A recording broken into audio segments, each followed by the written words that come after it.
Good.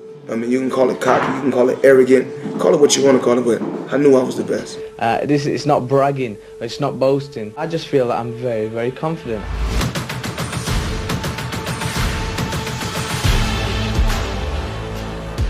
The lighter weight divisions often don't get as much attention as the heavyweights, but in an era where skills often paid the bills, two young men successfully made names for themselves whilst leaving unforgettable legacies behind.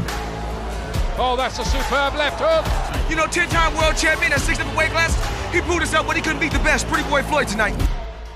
Pretty boy Floyd and the young Prince, two men that grew their popularity like no other.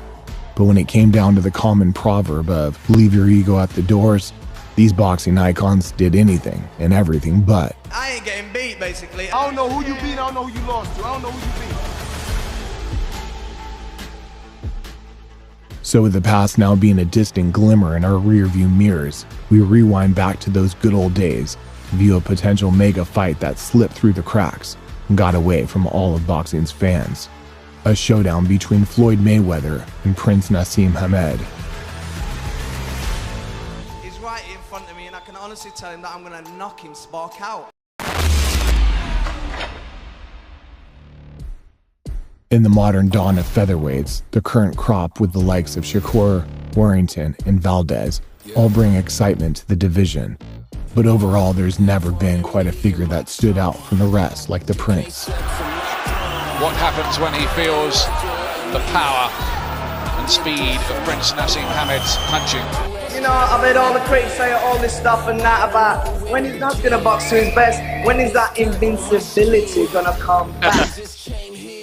Electrifying and exciting in every way possible, Naseem's rule through the 90s was something memorable for most. And in a generation where heavyweight boxing was arguably at its peak, competing at bantam and featherweight was certainly an uphill struggle to get placed on the map. What did it feel like when you went down for the first time? It was beautiful. And Prince Naseem Hamed retains the WBO Featherweight Championship for the 8th time. After becoming the first Brit in a decade to win 2 world titles in the same weight class, Naseem's path eventually led him up a ladder to a career-changing fight, and one that would grab the attention of another upcomer in the sport. Well, you know, I would like to fight Prince Naseem. Hopefully, we can meet at 128, or he can come up to 130. Prince Naseem isn't going to fight you. Well, everybody want to see after he saw this, it ain't going to happen. You know, I really want to fight Prince Naseem, but I know you don't want to fight. But hopefully, I can fight to win that. With Naseem now looking more vulnerable than ever, a young pretty boy version of the Floyd Mayweather we know today seemed to be making waves of his own and calling out names, including the Prince, along the way. I said, come June 25th, I'm going to show the fans and the people around the world that I'm the best pound for pound fighter in the world. I'm going to continue to dominate and continue to win big fights. There's a right hand, a left, a body shot. Turned Gotti back into a box, and he's paying for everything right now. It was still early days for Floyd, though at 25 years young, he was primed and as aggressive as he'd ever been. And in foresight, making the Naseem fight a potential recipe that would tingle almost anyone's taste buds. It's a good job that he didn't fight me, though, because he might not have had the career that he did, but...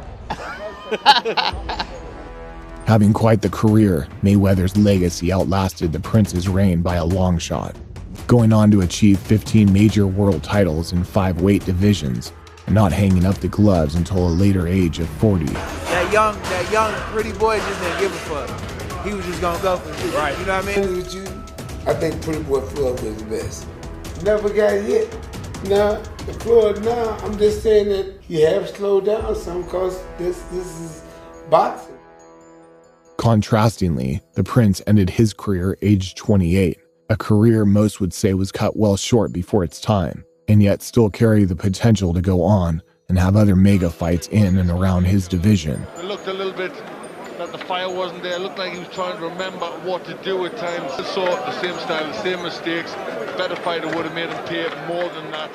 Calvo didn't have. Losing passion and hunger for the game was ultimately the Prince's detriment.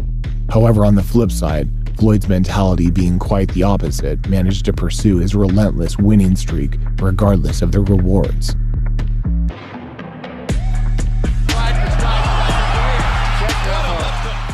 never deviating focus from his tunnel vision. Going from one high to the next, their performances never seemed to fade for the pretty boy, even when transcending from the dawn right up into the dust stage of his career. Nice right hand, and there's a stiff right hand. Jab through the guard, and that right hand, and what a sublime right uppercut up the middle of the jab to the body. Look at this display by Floyd Mayweather.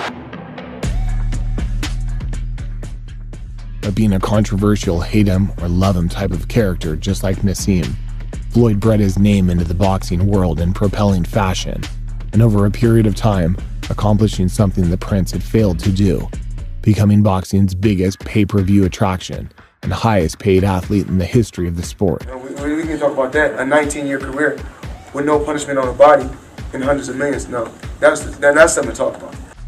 Had the Prince stuck around for a few more years getting back into winning ways, it would have been unquestionable that the Prince too would have been able to milk his share of the pay-per-view paydays and undoubtedly go on to earn the biggest paycheck that he missed out on. Do you know anybody in the history of the sport that did what Prince Naseem did? I ain't trying to brag, but I was bloody good at it. The fight itself would have manifested into more than just an average boxing match, as a young and raw version of Mayweather versus a motivated and game Naseem would have definitely been a battle of speed, accuracy, and slickness. He lashes out like a king snake when he's able to unload, because he is very... Though most would probably lean towards Floyd, it should still be considered that back then the pretty boy version carried a lot more offense in his arsenal as the one today, leaving more openings for the Prince to take advantage of. He's seen the skill of the Prince and the strength and the ability and the accuracy and the speed. And to that he could, with power and an unorthodox nature, Naseem often confused opponents into an abyss of unanswers, causing them to fire at fifth gear whilst he remained in first. Oh, terrific right hand, and then he's knocked out in the second round. There's the back. But with the pair both carrying similar fast reaction reflexes and timing, it would have been interesting to see who could outland the other, outjab the other, and clinically outpunch the other. And still undefeated,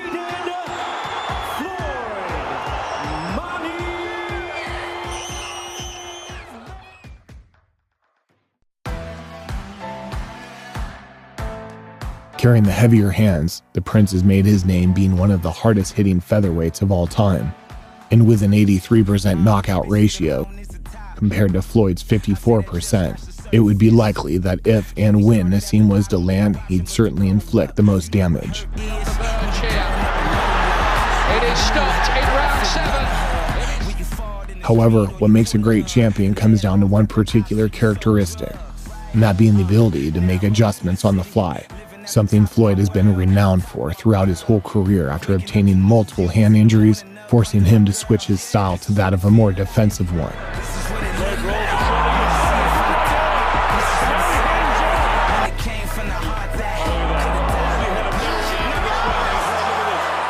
With Mayweather's previous history of taking out former champions, it would be an understatement to say that he lacks the power to hurt and even stop the Prince, as performances of the past have shown exactly how vicious the younger version of Floyd was back in his prime years.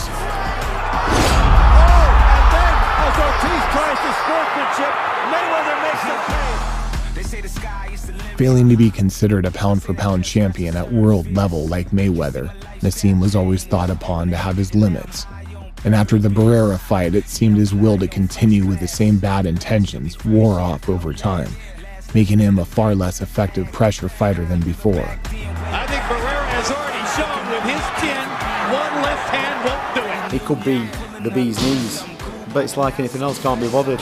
In that time period, Floyd had moved on to bigger and better things, beating Zab Judah for the welterweight title, then Oscar and Hatton, where his career would soon be elevated to the next level. Concluding, a perfect career overall, 50 wins and 0 losses. Looking back at the level of competition he faced, undefeated fighters, and the champions he dethroned, it's hard to argue with the bold claims he makes today of being the best ever. Now, for imaginary sakes, if the fight between the two was to take place in present times, where both men would be in their prime, and both men still carried that early career aggression, there'd be no doubt the fight would be a monster in itself, selling out arenas and coming close to record-breaking numbers on the pay-per-view scene. And with both being extremely entertaining personalities, it's likely to say the face-offs and conferences would be just as entertaining to the night in the ring itself.